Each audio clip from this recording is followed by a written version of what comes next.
RO ARO mains को लेकर के आप लोगों के बहुत डाउट्स थे, उसको लेकर के मैंने पेपर को एनालाइज करना, डिकोड करना स्टार्ट किया था। पहला वीडियो मैंने कल अपलोड किया था पार्ट 1, वो वीडियो आप लोगों को काफ़ी पसंद आया। ये दूसरा पार्ट है।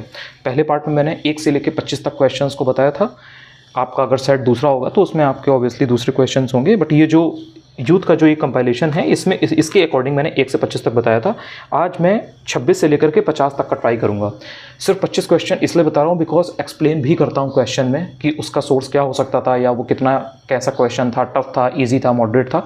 तो ये सब बताने में टाइम लगता है, इसलिए एक्सप्लेन करने में टाइम लगता है, इसलिए 25 क्वेश्चन ले रहा हूँ। अदरवाइज 50 क्वेश्चन लेकर के भी निपटा सकता था। आगे की कुछ चीज़ें जब आप समझ जाओगे तो एक पेपर एक वीडियो में निपटा दिया करूँगा। 26वां जो क्वेश्चन है उसको ध्यान से देखिए। देखिए, जब सोर्सेज में मैं बताता हूँ आपको कि ये सारी चीज़ें आपको मालूम होनी चाहिए या ये बेसिक है, तो उसका मतलब ही यही होता है कि वो सारी चीज़ें एक्चुअल में बेसिक हैं। बेसिक का मतलब क्या है? घटना चक्र का मटेरियल बेसिक है। बेसिक जब मैंने बोला इसका मतलब कि वो चीज़ या तो घटना चक्र में होगी या फिर वो ल्यूसेंट में होगी, या फिर ऐसी स्टैंडर्ड सोर्स, ऐसा स्टैंडर्ड सोर्स होगा उसमें वो क्वेश्चन अवेलेबल होगा जो जनरली आपको पता होती है, आपके पास इवन होती भी है, या आप बहुत ईजिली मार्केट में या इधर उधर देखते हो। जैसे लक्ष्मीकांत है या स्पेक्ट्रम है मॉडर्न हिस्ट्री के लिए। तो ये सब ऐसे सोर्सेज हैं जो ऑलमोस्ट हर किसी के पास होते हैं। अगर हर किसी के पास ना भी हो तो एटलीस्ट आपने सुने या कभी ना कभी पढ़े ज़रूर होते हैं, भले लाइब्रेरी में पढ़ाओ या कहीं और पढ़ाओ। तो जब कुछ चीज़ मैं ऐसे आपको बताऊं कि ये चीज़ बेसिक है और ये आपको पता होनी चाहिए, इसका मतलब कि वो क्वेश्चन बहुत कोई ऐसा नहीं था कि उसमें बहुत कोई टफनेस हो या समथिंग। वो एक्चुअल में बहुत बेसिक था, आपके बेसिक मटेरियल में आपको सामने दिखता है। इट्स जस्ट कि आपने उसको ढंग से पढ़ा नहीं या याद नहीं कर रख पाए उसको, तो वो क्वेश्चन एग्जाम में जब आया तो आप सही नहीं कर पाए। तो 26वें क्वेश्चन से स्टार्ट करता हूं। अब इस क्वेश्चन को आप ध्यान से देखो इसमें, और ये आरओ एआरओ मेंस का पेपर है और ये अप्रैल में हुआ था। यहां पर नीचे लिखा हुआ है, आप देख लीजिए। मेंस का पेपर है जीएस का 2021 का 24/4 को, ठीक है। 26वां क्वेश्चन है, कृषक समृद्धि आयोग was established in Uttar Pradesh in which of the following, ठीक है। अब इस क्वेश्चन के बाद मैं आपको कुछ दिखाने वाला हूं, इसलिए बिकॉज एक मेरे पास कमेंट आया था कि आपने ये नहीं बताया कि एक्चुअल में किस सोर्स से उसको ट्रैक कर सकते थे, मतलब वो किस सोर्स में था, उसका सोर्स क्या था क्वेश्चन का, या फिर साथ में उसको कैसे, उसके लिए कौन सा सोर्स आगे पढ़ना चाहिए कि हमें वो क्वेश्चंस, उस तरह के क्वेश्चन हम डील कर पाएं। तभी उसे एक्चुअल में डिकोड करना पेपर को बोलते हैं। ये डिकोड करना नहीं हुआ जैसा आपने बताया था, तो मैंने कहा ठीक है चलो अब सबूत के साथ थोड़ा सा चीज़ों को शेयर करूंगा सो दैट आपको और अच्छे से समझ में आए एंड विश्वास भी ज़्यादा होगा ऑब्वियसली जब चीज़ें सामने दिखेंगी, बिकॉज कहने में कई बार नहीं समझ में आता है। तो अब मैं आपको कुछ दिखाने वाला हूँ, आप ध्यान से देखिएगा। ये पेपर जो मैं आपको दिखा रहा हूँ, ये वाला पेपर, ठीक है, ये 2016 का आरओ एआरओ का प्रीलिम्स का पेपर है जो री एग्जाम हुआ था 20 सितंबर को, ठीक है। ये ऑफिशियल पेपर है, ये कोई ऐसा नहीं है कि मैंने कोई प्रिंट करा लिया और कुछ फेक हो समथिंग। ये ऑफिशियल पेपर है, आप समझ ही गए होंगे। ये इसमें ये जो क्वेश्चन है सामने आपको दिख रहा है 108 नंबर पे, इसको ध्यान से पढ़िए। उत्तर प्रदेश में किसान समृद्धि आयोग का गठन किस साल हुआ था? पढ़ लिया आपने ये 108 वाला, और ये वाला क्वेश्चन पढ़िए। उत्तर प्रदेश में कृषक समृद्धि आयोग को अपना निम्नलिखित की स्थापना निम्नलिखित में से किस साल हुई थी? दोनों सेम है कि नहीं है आप खुद देख लो। ये 2016 का आरओ का पेपर है और ये आरओ एआरओ मेंस का पेपर है। अब इससे क्या बात आपको देखने को मिली कि आरओ एआरओ 2016 का प्रीलिम्स का paper copy paste exactly copy मारा है आयोग ने ही अपने आरओ एआरओ के 2021 के मेंस में। मैं ये चीज़ चीखते चीखते बुढ़ा हो गया। कितनी बार मैंने ये चीज़ बताई है कि पीवाईक्यू को आप सबसे पहले तैयार करिए। पीवाईक्यू से बेस्ट सोर्स क्वेश्चंस का कोई नहीं है। आपको कोई टेस्ट सीरीज से उतना फायदा नहीं मिलेगा जितना आपको पीवाईक्यू से मिलेगा। और ये एक क्वेश्चन नहीं है, मैं ऐसे आपको ढेरों क्वेश्चंस बताता रहता हूं, पहले भी बताए हैं, आगे भी बताता रहूंगा, आगे और भी क्वेश्चंस है, अभी और दिखाऊंगा। एग्जैक्ट कॉपी पेस्ट है कि नहीं है? तो इसीलिए मैं कहता हूं कि आप यूपीपीसीएस या आरओ एआरओ के जो पेपर्स होते हैं उनको पीवाईक्यू को अच्छे से तैयार किया करिए। 3 से 4 क्वेश्चन एग्जैक्टली कॉपी पेस्ट होते हैं। चलो ठीक है, ये वाला क्वेश्चन तो आप समझ गए ना। अब आगे चलते हैं, ये एक सबूत के लिए दिखाना जरूरी था तो मैंने आपको दिखाया, आगे के भी दिखाता रहूंगा। बात करते हैं आगे, चलो ठीक है। अब इसके बाद में ये 26वां क्वेश्चन आप आराम से कर ले जाओगे, रिपीटेड था, इसमें कोई हेडक नहीं होना चाहिए। ये जो क्वेश्चन है 27वां, इसको देखो। इसमें शेरशाह सूरी के बारे में पूछा गया है ना, ये वाला पूछा गया है। एंड इसके बाद में जो 28वां क्वेश्चन है, 29वां क्वेश्चन जो है, जो अभी आपको यहाँ पीछे देखने को मिलेगा, ये वाला किला एंड कोहना मस्जिद जो है, ठीक है, ये शेरशाह की किला एंड कोहना मस्जिद की। ये जो 2 क्वेश्चन आए हैं 27 और 29, ये दोनों शेरशाह के ऊपर है।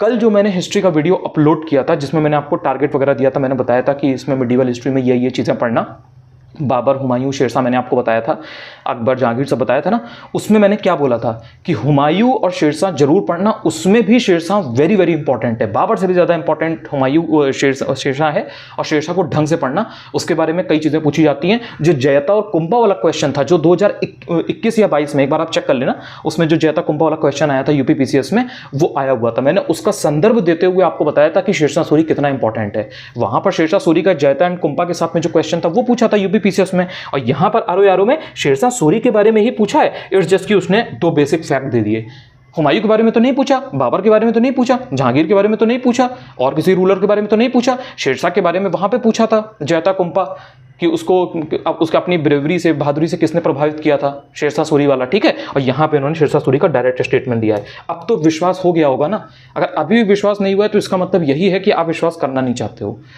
और मैं अपने ऊपर विश्वास करने को नहीं कह रहा हूं, मैं तो एक जरिया हूं, मैं तो आपको बस बता रहा हूं, मैं पीवाईक्यू की बात कर रहा हूं कि पीवाईक्यू में आयोग आपको ये चीज़ दे रहा है, लेकिन आप इस चीज़ में बहकावे में आ जाते हो कि पीवाईक्यू की उतनी वैल्यू नहीं है, पीवाईक्यू से क्वेश्चन रिपीट नहीं होते हैं, क्योंकि ऑब्वियसली मार्केट में अगर ये चीज़ नहीं बोली जाएगी कि आप पेपर का पैटर्न चेंज हो गया है, पेपर पैटर्न एकदम ही डिफरेंट हो गया है, अब डिफरेंट क्वेश्चंस आते हैं, आरो यारो बहुत टफ आता है, ऐसा पेपर टफ आता है कि कोई कर ही नहीं सकता। अगर कर नहीं सकता तो लोग मेंस निकालते कैसे हैं, लोगों के जीएस में नंबर आते कैसे हैं। और ये बात भी सच है कि अगर आप इस चीज़ को नहीं बोलोगे कि आरो यारो में मेंस में ऐसा पेपर आता है जो कोई नहीं कर सकता, कभी नहीं हो सकता सॉल्व, पैटर्न ट्रेंड सब कुछ चेंज हो चुका है, तो फिर टेस्ट सीरीज नहीं बिकेगी मार्केट में, ये चीज़ आप समझो। लेकिन ये आपके सामने चीज़ें हैं कि नहीं है, सेम उसी टॉपिक पे क्वेश्चन आ रहा है कि नहीं आ रहा है। इसके बाद में ये जो क्वेश्चन है इसको देखो, ये करंट का क्वेश्चन है। At which one of the following places was India's first open rock museum inaugurated in January 2022। यहाँ पे जो देखने वाली चीज़ है ना, इंडियाज फर्स्ट, मैंने जब भी करंट अफेयर्स का वीडियो आपको बना के समझाया है, मैंने उसमें कई बार ये चीज़ रिपीट की है। जो लोग जुड़े हुए हैं पहले से और जो मेरा वीडियो एक्चुअल में विद सिंसियरिटी फॉलो करते हैं, देखते हैं, वो ये बात जानते हैं कि मैंने उन्हें मार्क करवा रखा है कि भाई इंडिया की पहली कोई अगर चीज़ हुआ करे तो it is very very important. आरो यारो 2021 का आप एक पेपर देखो, उसमें पहला रबर संयंत्र करके या पहला रबर प्लांट करके था, 2021 का पेपर लिपरी का आप देख लेना, उसमें आपको मिल जाएगा। या पहला मेगा फूड पार्क है कहीं बन रहा है, तो it becomes important and it can be asked. यहाँ पर इन्होंने पहली चीज़ थी ना, India's first open rock museum, बहुत बड़ी बात है ये, ओपन रॉक म्यूजियम है वो भी पहला, इट वाज आस्क्ड सिंपली। अब आप करंट में 50 चीजें पढ़ते रहो, मैगजीन में आपको पूरी सारी चीजें दे दी जाती हैं सो दैट कि जब एग्जाम हो तो बाद में वो ये आपसे क्लेम कर सके कि देखो ये जो मैंने बताया तो आया। भाई ऑब्वियसली आप आएगा ना, जब आपने 100 की 100 चीजें बता दी, 200 की 200 चीजें बता दी, तो वही चीज तो आएगी, उसी में से तो आएगी। ऐसे तो फिर अखबार से आ जाएगा, न्यूज़पेपर वाले भी कह सकते हैं, न्यूज़पेपर वाले जो दैनिक जागरण, अमर उजाला वाले हैं, वो भी क्लेम कर सकते हैं कि पूरा यूपीपीसीएस का पेपर हमारे यहाँ से आया था, आरो यारो हमारे यहाँ से आया था, बिकॉज उसमें भी सारी चीज़ें कवर्ड होती हैं। इंडियाज फर्स्ट है यहाँ पे, इस तरीके का आप ये पैटर्न ऑब्जर्व करना जो मैं चीज़ बता रहा हूँ। इंडियाज फर्स्ट कभी भी कोई चीज़ होती है तो वो कितनी बार पूछी गई है, यूपीपीसीएस और आरो यारो और जो बाकी के एग्जाम होते हैं like UPPCS J and APO, इन सब में आप एक बार जाकर के ऑब्जर्व करना कि क्या इस तरीके का पैटर्न फॉलो होता है कि नहीं, आते हैं कि नहीं क्वेश्चन। चलो ठीक है, आई गए, सब समझ गए होंगे। 29वां क्वेश्चन, किला एंड कोना, शेरशाह सूरी, इजी है, आप समझ गए होंगे। इसके बाद में जो India state of forest report है, ये आपको पता है, ये अक्सर पूछी जाती है, 2 साल के गैप में ये निकलती है, एंड जब निकलती है उसके बाद में ये हर एक एग्जाम छोड़ के ऑलमोस्ट आती ही रहती है। यूपीपीसीएस का प्रीलिम्स का पेपर उठाओगे आपको मिल जाएगी, आरो यारो का प्रीलिम्स का पेपर उठाओगे, 2021 वाला पेपर है, उसमें भी Indian state of forest report पूछी गई थी, मेंस में भी उन्होंने एक क्वेश्चन पूछ लिया। अब आंसर क्या है वो आपके सामने, आंसर बताना इतना जरूरी नहीं है, मैं आपको बस एक डिकोड कर रहा हूँ, वो आप समझ गए होंगे। ये जो क्वेश्चन है 31, इसमें देखो, इसमें जो टाइम मैगजीन है दिसंबर 2021 की, उसमें जो एथलीट है जिसको athlete of the year declare किया गया था वो पूछा गया है। जो ये सिमोन बाइल्स है, या इसमें जो और भी ऑप्शंस हैं, इसमें जो सिमोन बाइल्स और नीरज चोपड़ा दोनों इंपॉर्टेंट है, पहली बात तो। दूसरी चीज़ कि सिमोन बाइल्स पहले भी आयोग के एग्जाम में, आई थिंक 2016 या एक कोई था एग्जाम, एक बार आप चेक कर लेना, इतना काम आप भी कर लेना, उसमें सिमोन बाइल्स ऑप्शन में था। तो इसका मतलब कि इस पर फोकस करता है आयोग, ठीक है। जैसे कि पीवी सिंधु के ऊपर 2 से 3 बार क्वेश्चन डायरेक्टली पूछा जा चुका है। ओलंपिक होते हैं तो ओलंपिक्स के ऊपर क्वेश्चन पूछा जाता है। पीवी सिंधु हो गया, बजरंग पुनिया हो गया, इन सब पर फोकस करता है आयोग। तो ये जो ऑप्शंस अगर कभी एग्जाम में एक बार आ गया तो उसको अगर नेक्स्ट टाइम कभी एग्जाम दे रहे हो आप और उन्होंने उसके आसपास कभी 3-4 महीनों में अगर कोई मेडल जीत रखा है तो उनको पढ़ के जाओ, chances are very very high कि वो उसी से पूछेंगे जो उनके ऑप्शंस फेवरेट हैं, ठीक है। अब ये यहाँ पर जो टाइम वाला है ये इंपॉर्टेंट है, इसलिए उन्होंने यहाँ पे पूछा हुआ है और ये फोकस करते हैं टाइम मैगजीन पे, पहले भी उन्होंने पूछ रखा है। इजीली आपको कोई भी मैगजीन आप पढ़ोगे मिल जाएगा। अब इसमें जो ये वाला क्वेश्चन है 32, इसमें जो ये 4 ऑप्शन दिए गए हैं, अभी मैंने 2-3 दिन पहले जब मैंने इकॉनमी का बताया था कि इकॉनमी में कैसे क्या करना है। 3-4 दिन हो गए, मेरे वीडियो में जाके देखना, मैंने उसमें साफ साफ बता रखा है कि जो नाबार्ड है कब बनी है, बैंक लिंकेज प्रोग्राम क्या है, या किसान क्रेडिट कार्ड क्या है, आरआरबीज क्या हैं, या जो आपका फेरा है, फेमा है, 1991 ग्लोबलाइजेशन प्राइवेटाइजेशन लिबरलाइजेशन वाला जो पीरियड है, यहाँ पर जितनी भी चीज़ें या बॉडीज़ बनी हैं, जैसे सिडबी है तो उसका मुख्यालय हेडक्वार्टर कहाँ पर है, ये सारी चीज़ें एग्जैक्टली पूछता है, एग्जैक्टली। टेलीग्राम पर भी मैं ये सब चीज़ें अक्सर बताता रहता हूँ, बट इट जस्ट कि आप उस समय अगर ध्यान नहीं दोगे तो फिर वो चीज़ ऊपर चली जाएगी, देन फिर आप भी इतनी मेहनत नहीं करोगे कि आप उसको स्क्रॉल करो एंड वो चीज़ मिस हो जाती है। एंड और चीज़ बता रहा हूँ, ये डायरेक्टली क्वेश्चन घटना चक्र में है, घटना चक्र आप उठाना इकॉनमी की, उसमें ये क्वेश्चन आपको डायरेक्टली मिलेगा। सो अगर आप बेसिक मटीरियल पढ़ के नहीं जा रहे हो तो ये क्वेश्चन आपको टफ लगेगा, लेकिन अगर आपने घटना चक्र पढ़ रखी है तो ये क्वेश्चन आपके लिए जस्ट लाइक गाजर के हलवा भी नहीं, सूजी के हलवे की तरह है। नेक्स्ट क्वेश्चन ध्यान से देखो, इसमें इंडियाज़ नेशनल यूथ फेस्टिवल जो है, जो कि जनवरी 2022 में ऑर्गेनाइज किया गया था, उसके बारे में पूछा गया है। अब यहाँ पे इंडियन नेशनल यूथ फेस्टिवल ये कभी नहीं पूछा गया है पहले, बट एक चीज़ समझो, थीम समझो, खेलो इंडिया फेस्टिवल के बारे में कई बार पूछा जा चुका है। खेलो इंडिया फेस्टिवल, वो खेलो India games, and Khelo India games में भी कौन कौन से गेम ऐड हुए ये कई बार पूछ चुका है। आप जाओगे तो आपको मिल जाएगा, देखोगे जब PYQ में मिल जाएगा। तो खेलो इंडिया गेम्स हो चाहे इंडिया का नेशनल यूथ फेस्टिवल हो, भाई नेशनल लेवल पे यूथ का फेस्टिवल है, तो इट वाज इंपॉर्टेंट, इसलिए ये यहाँ पे आया था। तो जब भी कभी आप करंट अफेयर्स पढ़ रहे हो तो उसमें सब कुछ पढ़ने की जरूरत नहीं है, उसमें एनालाइज करो कि actually what is important and what is not important, and जो इंपॉर्टेंट एक्चुअली में नहीं है उसको आपको एलिमिनेट करना है। This is the right way. और ये कोई रॉकेट साइंस नहीं है, इट्स जस्ट कि ये एनालिसिस है। मेहनत करोगे, दिमाग लगाओगे तो ये चीज़ पकड़ना आप सीख जाओगे और आपका बहुत काम बचेगा। आगे चलता हूँ। 34 जो क्वेश्चन है, ये क्वेश्चन एक्चुअल में टफ है, ये रैंडम क्वेश्चन है। इस तरीके के क्वेश्चन प्री में भी आएंगे 1-2, यूपी पीसीएस में भी हर साल 1-2 क्वेश्चन आते हैं इस तरीके के, मेंस में, प्री में हर बार 1-2 क्वेश्चन आयोग बनाता है। और ये क्वेश्चंस को आपको चेज नहीं करना चाहिए, इसको सिंपली स्किप करना चाहिए अगर आपको नहीं आता है तो। अब एग्रीकल्चर का इन्होंने ये एक्ट पूछा है, protection of plant varieties and farmers right act. अब अगर आपको ये मालूम है तो ठीक है, नहीं मालूम है तो अब इसके लिए अब आप कोई एग्रीकल्चर की 300-400 पेज की बुकलेट नहीं पढ़ोगे। तो ये क्वेश्चन छोड़ने वाला था, आता है तो ठीक है, नहीं आता है तो छोड़ दो। बाकी इसमें ऑप्शन जो है वो काफ़ी दूर दूर थे, ऐसा नहीं था कि ऑप्शन बहुत क्लोज हो तो आपको एग्जैक्ट मालूम हो। अगर आपको थोड़ा बहुत भी पता है कि हाँ 2001 है या 2005 है तो आप आसानी से आंसर इसका एलिमिनेट कर ले जाओगे। अब इसमें आगे मैं आपको दिखाता हूँ। देखिए अब जो ये 35 क्वेश्चन है इसको ध्यान से देखिए। इसमें sustainable development goal urban index and dashboard declared by the NITI Aayog इन नवंबर 2021। यहाँ पर 2 चीज़ें मैं बता रहा हूँ आपको, अगर आपको मन करे, अगर आप ये ना देखो कि कौन इंसान बता रहा है और हम ये बता रहे हैं तो नहीं सुनेंगे, अगर आप इस चीज़ में अगर आप इस तरीके का कोई एक नहीं रखते हो तो फिर आप ध्यान से सुनो, मैं जो आपको चीज़ समझाने की कोशिश कर रहा हूँ, ठीक है। अभी दिखाता हूँ आपको, थोड़ा सा बस आप एक वेट करना। ये यूपी पीसीएस का पेपर है 2021 का, ठीक है। इसमें मैं आपको दिखाने वाला हूँ एक चीज़, ध्यान से देखना। ये क्वेश्चन को ध्यान से पढ़ो आप। Sustainable development goal urban index and dashboard 2021-2022 declared by the NITI Aayog. मैंने कई बार बताया है आपको, मेरी जो इंपॉर्टेंट टॉपिक्स की PDF है जो मैंने फ्री में आपको टेलीग्राम पे दे रखी है, उसके ऊपर वीडियोस भी बनाए हैं। उसमें मैंने बता रखा है कि नीति आयोग जब भी कोई रिपोर्ट निकालता है, कोई अगर बात बोलता है या कोई चीज़ ऐसी उसने कोई निकाल रखी है, कोई टारगेट वगैरह दे रखे हैं, तो it is very very important, उसको तुरंत पढ़ लिया करिए। Chances are very very high कि वो वही आएगा या नीति आयोग का ही पूछा जाता है। मैंने उसमें कई सारी चीज़ें बता रखी हैं, WEF का बता रखा है यानी कि वर्ल्ड इकोनॉमिक फोरम का, WTO का बता रखा है यानी कि वर्ल्ड ट्रेड ऑर्गेनाइजेशन, तो ये सब मैंने बता रखा है ऑलरेडी। उसके बाद में अब इसमें जो ये sustainable development goal urban index and dashboard है, ठीक है। अब उसके बाद ये वाला जो क्वेश्चन है, ये मैंने अपने घर से नहीं निकाला है, ये आयोग का पेपर है, यूपी पीसीएस 2021 का पेपर है, प्रीलिम्स का। ध्यान से देखो, नीति आयोग द्वारा प्रकाशित SDG India index and dashboard 2021 के अनुसार निम्नलिखित में से कौन सा राज्य दिस इंग्लिश में भी लिखा हुआ है, you can read and check it. One and the same thing है कि नहीं है, one and the same thing. अब ये पेपर पहले हुआ है, ये पेपर हुआ था 11 अक्टूबर को, if I am not wrong. अगर मैं गलत हूं तो एक बार प्लीज बता दीजिएगा, 2021 का यूपी पीसीएस प्रीलिम्स का पेपर 11 अक्टूबर को हुआ था कि नहीं। उसमें ये क्वेश्चन पूछा गया।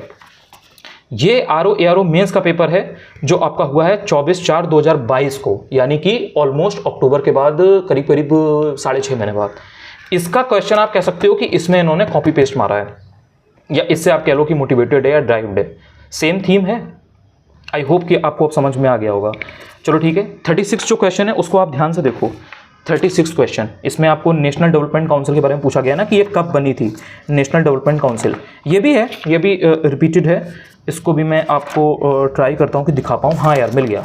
36 क्वेश्चन है, the national development council was formed in the year, गठन किस साल हुआ था, ठीक है, ध्यान से पढ़ लिया। अब देखो, ये RO 2016 का पेपर है, ऑफिशियल, मैंने अपने घर से नहीं निकाला है ये, ठीक है। इसमें ऑप्शंस देखो यार, हिंदी इंग्लिश दोनों में लिखा है, सो दोनों मीडियम्स के लोग इजीली देख सकते हैं। बॉडीज दी गई हैं, एस्टेब्लिशमेंट दिया गया है, interstate council, national development council second number पे दिया है ना। और इसमें जो आंसर था, जो उसमें पूछा था उन्होंने कि निम्नलिखित में से कौन सा सही सुमेलित नहीं है, which among the following is not correctly matched, उसमें आंसर बी ही है। यानी कि एग्जामिनर आपसे, आयोग आपसे, उत्तर प्रदेश लोक सेवा आयोग आपसे ये जानना चाह रहा है कि नेशनल डेवलपमेंट काउंसिल का आप जानते हो कि नहीं जानते हो। अब उसके बाद में इस पे आओ, national development council was formed in the year. आप बताओ, ये पेपर टफ है? ऐसे ही बहुत सारे क्वेश्चन है। देखो 25 क्वेश्चन मैं अभी डिस्कस कर रहा हूं यहाँ पे, 2 क्वेश्चन 3 क्वेश्चन तो मैंने एग्जैक्टली कॉपी पेस्ट इसमें से दिखा दिए, अभी आगे और हैं और दिखा दूंगा। लेकिन अब आप खुद बताओ कि ये एग्जैक्टली दोनों सेम चीजें हैं कि नहीं। मिला लो, सामने सामने मिला लो, इसको मिलाओ, इसको मिलाओ, इसके पहले वाले तो जो थे वो थे ही। अब इसके बाद नेक्स्ट क्वेश्चन देखो, द हेडक्वार्टर ऑफ सिडबी, ये जो इसका आंसर है लखनऊ में है बेसिकली, सिडबी का, ये भी रिपीटेड है मेरे पास पेपर में। अभी मैंने इसको वो नहीं किया है, मतलब आपको दिखा नहीं रहा हूँ यहाँ पे, अभी है, आप देख लेना, पीवाईक्यू में आपको मिल जाएगा, इजीली मिल जाएगा, कई बार पूछा गया है। सोर्स की बात करें, ये सारी चीजें आपको घटना चक्र में मिलती हैं, सारी चीजें आपको लुसेंट में मिलती हैं, सारी चीजें आपको परीक्षावाणी में मिलेंगी, सारी चीजें लक्ष्मीकांत में मिलेंगी। कोई भी क्वेश्चन ऐसा नहीं है, ना ही नेशनल डेवलपमेंट का। और ये वाला जो क्वेश्चन है ना, ये हर मैगजीन में था, ऐसा नहीं है कि ये किसी कोचिंग की पेड कोर्स में ही आपको मिलेगा, नहीं। जो सिंपल आप कोई भी, अगर आप प्रतियोगिता दर्पण ले लोगे, क्रॉनिकल ले लोगे, आई दृष्टि ले लोगे, घटनासार ले लोगे, कोई भी मैगजीन अगर आप लोगे उसमें ये क्वेश्चन सामने रखा हुआ था। तो ऐसी भी चीज़ नहीं है कि कोई कोचिंग वाला अगर आपको ये देगा पैसे लेकर के तभी ये सही आप आंसर सही कर पाओगे, ये फ्रिक्वेंटली हर जगह अवेलेबल था। आई होप आपको थोड़ा सा अब एक लग रहा होगा कि यार पीवाईक्यू की वैल्यू कितनी है। मैं बस आपको ये समझाना चाह रहा हूँ कि यार पीवाईक्यू की वैल्यू समझो, मुझे बाकी और कुछ नहीं चाहिए। आपको भरोसा हो इस चीज़ पर, उस प्रोसेस पे जो मैं आपको बता रहा हूँ वो इंपॉर्टेंट है। नहीं करोगे आप तो वो आपके ऊपर है। एक क्वेश्चन मैं आपके लिए और लाया हूं, वो मैं और बता दूंगा, उसके बाद में आप भरोसा करो या ना करो मुझे फर्क नहीं पड़ता, लेकिन मैं अपनी विश्वसनीयता को साबित कर चुका हूँ कि मैं जो बताता हूँ वो मैं सबूत के साथ बताता हूँ। Ringelmann scale is use to measure the density of following, ठीक है। घनत्व मापन में किसका यूज होता है? 38 नंबर पे है, ये सोर्स देख लो, आरओ यारो ये वाला कंपाइलेशन है। और ये पेपर कौन सा है? आरओ यारो मेंस का 2021 वाला है, और ये 2022 में 24 अप्रैल को हुआ था, ठीक है, ये वाला। अब ध्यान से देखना जो दिखाने वाला हूँ, ये देखो, ये यूपीपीसीएस का ऑफिशियल पेपर है ये, ठीक है। आगे पीछे दिखा देता हूँ सो दैट ये ना लगे कि कुछ फ्रॉड समथिंग, ये पीछे भी देख सकते हो, ऑफिशियल पेपर है। अब इसमें जो ये 77वां क्वेश्चन है, इसको ध्यान से देखो। रिंगलमैन स्केल का यूज निम्नलिखित में से किसके घनत्व मापन में होता है? पढ़ लिया ना? मिलाओ इसको, क्वेश्चन को मिलाओ। रिंगलमैन स्केल दोनों सेम है ना, one and the same thing. देख लो आप।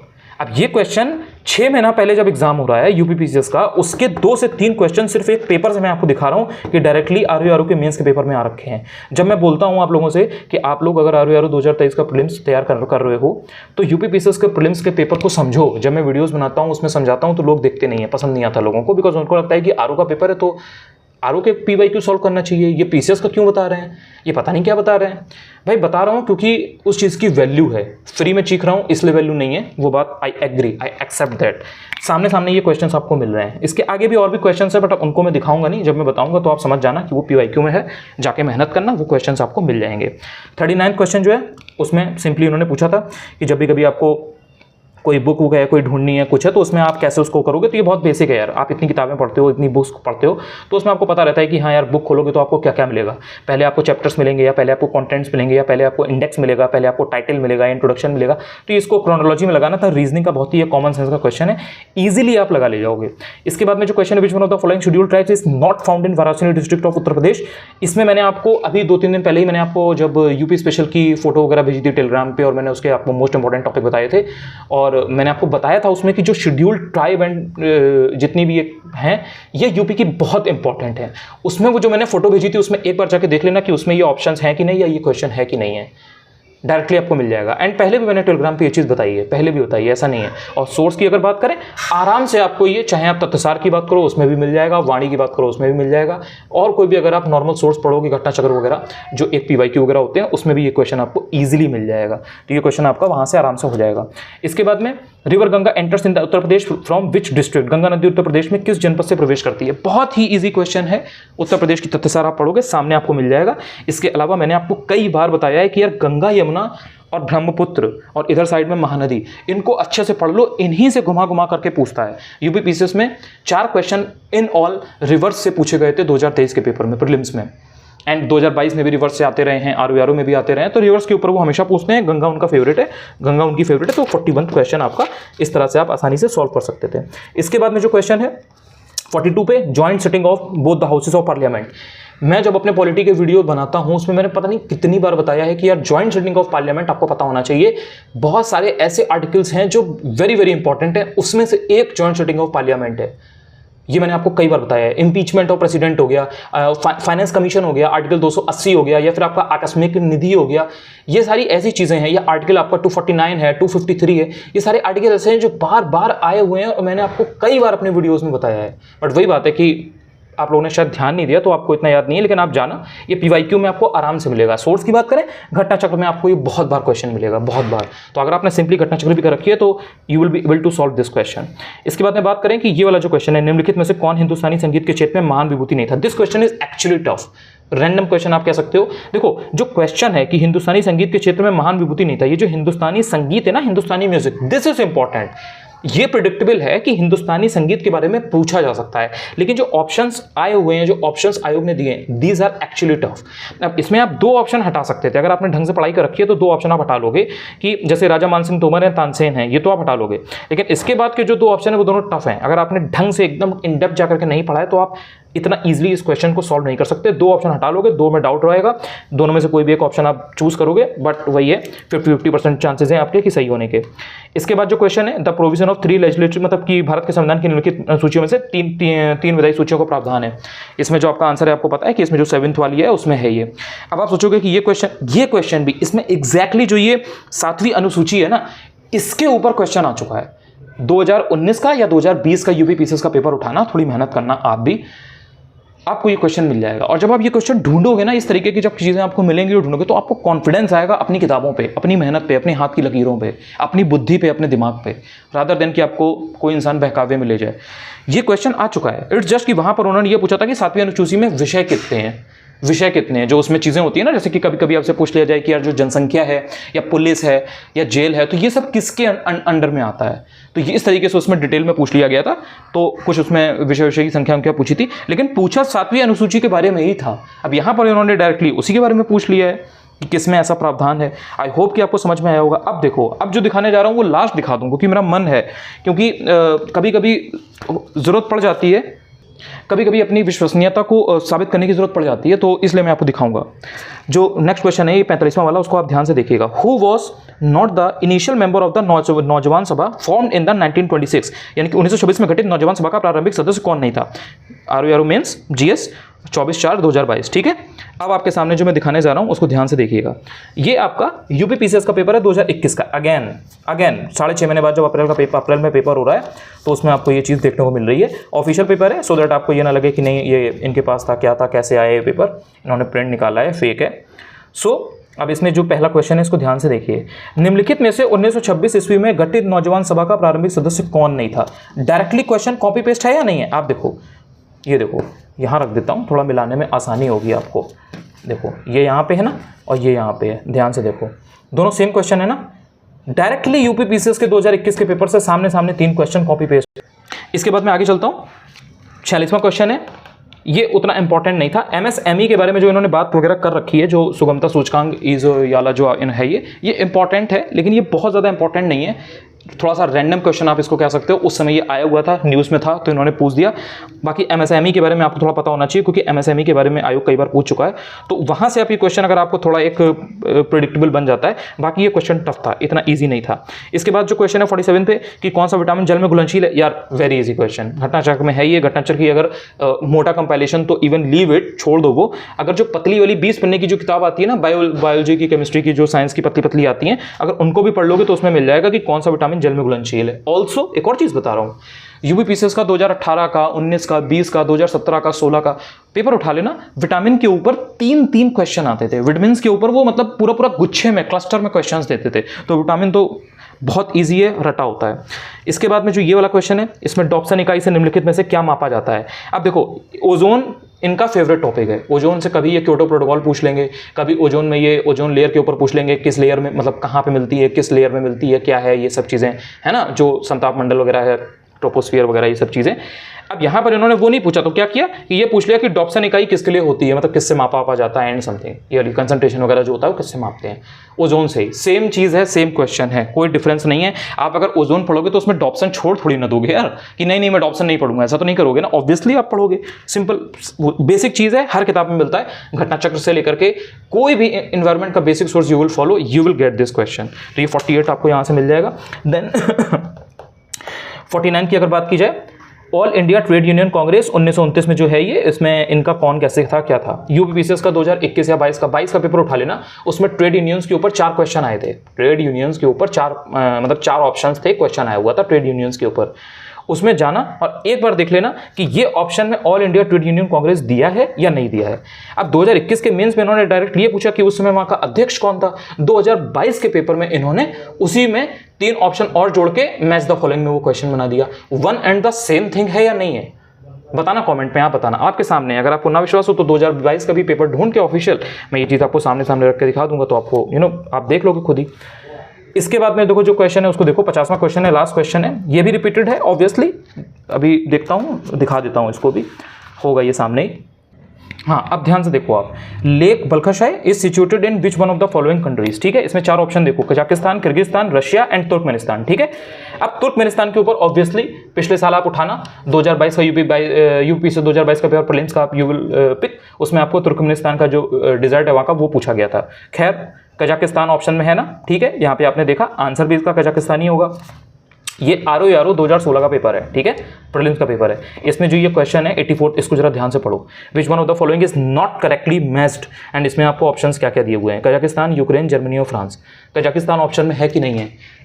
इतनी सारी कंट्रीज हैं वर्ल्ड में, सेंट्रल एशिया में भी इतनी सारी कंट्रीज हैं, और कोई ऑप्शन नहीं हो सकता था क्या, लेकिन कजाकिस्तान वहाँ ऑप्शन में है। इसका मतलब इस ऑप्शन की वैल्यू है, उसके ऊपर डायरेक्टली यहाँ पे क्वेश्चन 50वां दिया हुआ है। उसके बारे में उन्होंने वहाँ की जो लेक है वो पूछ ली है, लेक बल्खश। आई होप आपको ये वीडियो बहुत अच्छा लगा होगा, बिकॉज उसमें मैंने आपको सबूत दे दिए 5 से 7 क्वेश्चन, तो अब आपको अपनी प्रिपरेशन पे भरोसा जरूर होगा। आई होप कि आपको इस वीडियो से काफ़ी क्लैरिटी मिली होगी। चलो आगे एक क्वेश्चन मैं किसी और वीडियो में कवर करूँगा, उसमें मैं 25 क्वेश्चन फिर से कवर कर दूंगा, और इसी तरह से आपको और भी कुछ सबूत अगर आप कहोगे तो मैं दिखा दूंगा, वरना अब तो आपको पता चल गया होगा कि हाँ यार एक्चुअल में क्वेश्चन रिपीट होते हैं, एंड कहीं ना कहीं मैं ही गलती कर रहा था, मैं ही गलती कर रही थी कि मैं बाकी चीज़ों पर फोकस कर रही थी। सो चलो ठीक है यार, अगर वीडियो पे पहली बार देखा हो, चैनल पे आप पहली बार आए हो, वीडियो अगर अच्छा लगा करे तो चाहो तो सब्सक्राइब कर सकते हो, बाकी कोई वो नहीं है।